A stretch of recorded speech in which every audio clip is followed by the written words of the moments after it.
পয়লা শ্রাবণ, ছেলের জন্মদিন। মা বৃদ্ধাশ্রমে। সেখানে বসেই তিনি নিজের হাতে ছেলের জন্য পায়েস রান্না করেছেন।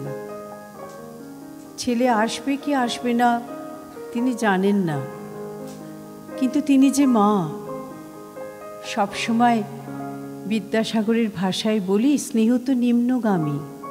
মা কি পারেন ছেলের জন্মদিনটাকে নিজের মতো করে পালন না করে থাকতে? কিন্তু প্রশ্নটা হলো, পয়লা শ্রাবণ, ছেলের জন্মদিন, ছেলে আসবে না আসবে না?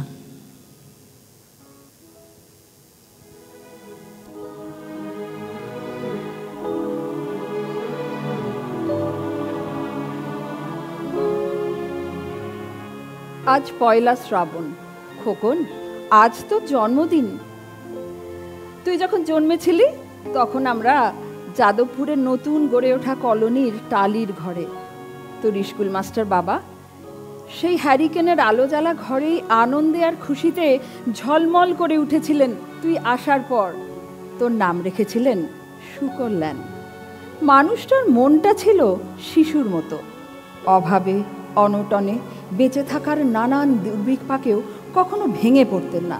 সবার ভালো চাইতেন মন থেকে, বলতেন, দেখো একদিন দেশের মানুষ ঠিক খুঁজে পাবে মুক্তির পথ, শোষণ থেকে মুক্তি, দারিদ্র্য থেকে মুক্তি, অশিক্ষা থেকে মুক্তি। আজ পয়লা শ্রাবণ। খোকন, আজ তো জন্মদিন। ছোটবেলায় তোর মনে আছে আমাদের ভাঙা মেঝেতে বাক্স থেকে বার করে মেজমাসির হাতে তৈরি করা আসনখানা পেতে দিতাম, সামনে রাখতাম ঠাকুরের আসনের প্রদীপখানা, তুই বসতিস বাবু হয়ে চুপটি করে। আমরা একে একে তোকে মাথায় ধান দুব্য দিয়ে আশীর্বাদ করতাম। বাবা বলতেন, বড় হও, মানুষ হও। তোর বাবার সেই বন্ধু ঘোষ কাকা, উনি বলতেন, বেঁচে বলতে থাকো বাবা। তুই আমায় জিজ্ঞেস করতিস, মা বলতে মানে কি মা? আমি শুধু ধান দুব্বই দিতাম, বলতাম না কিছু। মনে মনে বলতাম, ঠাকুর আমার খোকনকে মস্ত বড় মানুষ করে তোলো, ও যেন মানুষের মতো মানুষ হতে পারে, ওর যেন কোনো দিন কোনো বিপদ না হয় ঠাকুর। অভাবের সংসারে ওই একটা দিন পয়লা শ্রাবণ কষ্টের পয়সায় একটু বাড়তি দুধ নিতাম, তোকে পায়েস রান্না করে খাওয়াতাম। তুই পায়েস খেতে খুব ভালোবাসতিস। আর তোর বাবা বাস স্ট্যান্ডের দোকান থেকে নিয়ে আসতেন তোর প্রিয় মিষ্টি ছানার গজা। সামান্য স্কুল মাস্টারিতে কি বা আয় হতো, ঘরে বসে ছাত্র পড়িয়ে আসতো কিছু। অভাবের দাউ দাউ আগুনে সে রসদ পুড়তে সময় লাগতো না। তোর বাবার জামায় সেলাই করতাম আর বারবার বলতাম, আসছে মাসে একটা জামা বানিয়ে নিও। উনি হেসে উঠে বলতেন, বাদ দাও তো, খোকন বড় হচ্ছে, ভাবছি ওর জন্য আরও আজশের দুধ রাখবো। দুধে শক্তি বাড়ে, দুধে বুদ্ধি বাড়ে। শক্তি আর বুদ্ধি না বাড়লে তোমার খোকন মস্ত বড় হয়ে উঠবে কি করে? ভাবছি আরও দুটো টিউশনই নেব। ছাত্র পড়াতে পড়াতে মানুষটা দিনের শেষে ক্লান্ত হয়ে যেতেন। বারান্দার ধার ঘেঁষে রাতের অন্ধকারে যখন জোনাকির ব্যস্ততা আর ঘরে তোর একটানা পড়া মুখস্থ সুর আমাদের ভাঙাচোরা কলোনিটাকে জীবন্ত করে রাখত, তখন উনি বলতেন, একটু ভালো করে খাওয়া দাওয়া করো, চেহারাটা দিন দিন ভেঙে পড়ছে। শাড়িটাও তো দেখছি বেশ ছিঁড়েছে, কালই আমি ফেরার পথে তোমার জন্য একটা শাড়ি আনবো, ধারেই আনবো। আমি বলতাম, বাদ দাও তো, খোকনের উঁচু ক্লাস, কত বইপত্র কিনতে হবে, কত খরচ। উনি দীর্ঘ নিঃশ্বাস ফেলে চুপ করে যেতেন। জোনাকিরা নিঃশব্দে অদৃশ্য আলোর আলপনা আঁকত আমাদের উঠোনের আগাছার ঝোপে। আবহ সঙ্গীতের মতো ভেসে আসতো তোর পড়া মুখস্থ সুর, ইতিহাস, ভূগোল, গ্রামার।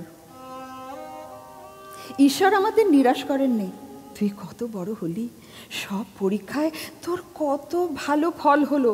বাবা বললেন, আরও পড়ো, উচ্চশিক্ষাই উচ্চ সম্মানের একমাত্র পথ।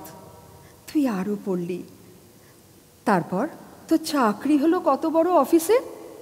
মনে আছে খোকন, প্রথম মাসের মাইনে পেয়ে তুই কত কি কিনে এনেছিলি।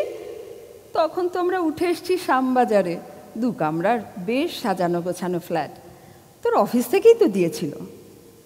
সেই বাড়ি, সেই ঘর, সেই ব্যালকনি, কত স্মৃতি, কত ছবি।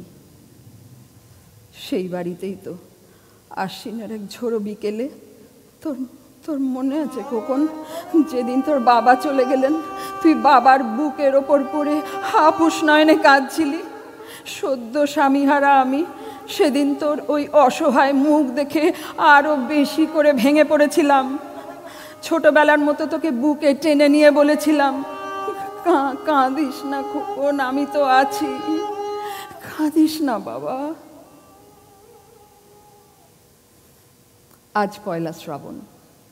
কলকাতা থেকে অনেক দূরে এক মফস্বলের বৃদ্ধাশ্রমে আমি একা। আজ তোকে খুব দেখতে ইচ্ছে করছে রে, তোকে, বৌমাকে আর ছোট বিল্টুকে। তোরা এখন অনেক দূরে সল্ট লেকের মার্বেল বসানো ঝকঝকে বাড়িতে। আজ নিশ্চয়ই খুব বড় পার্টি হচ্ছে, তাই না রে? লোকজন, হইচই, খাওয়া দাওয়া, খুব ভালো, খুব ভালো।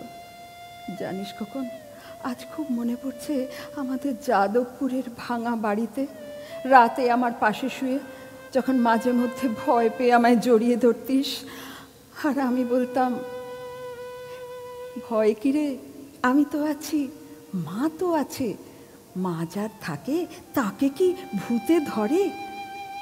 তুই নিশ্চিন্তে আমার বুক জুড়ে ঘুমিয়ে পড়তিস। তোর এই আধুনিক সংসারে এই বুড়িটার একটু ঠাঁই হলো না রে। প্রতিমাও তো মা, ওরও তো আছে আমার খোকনের মতো এক কোল আলো করা চাঁদের টুকরো।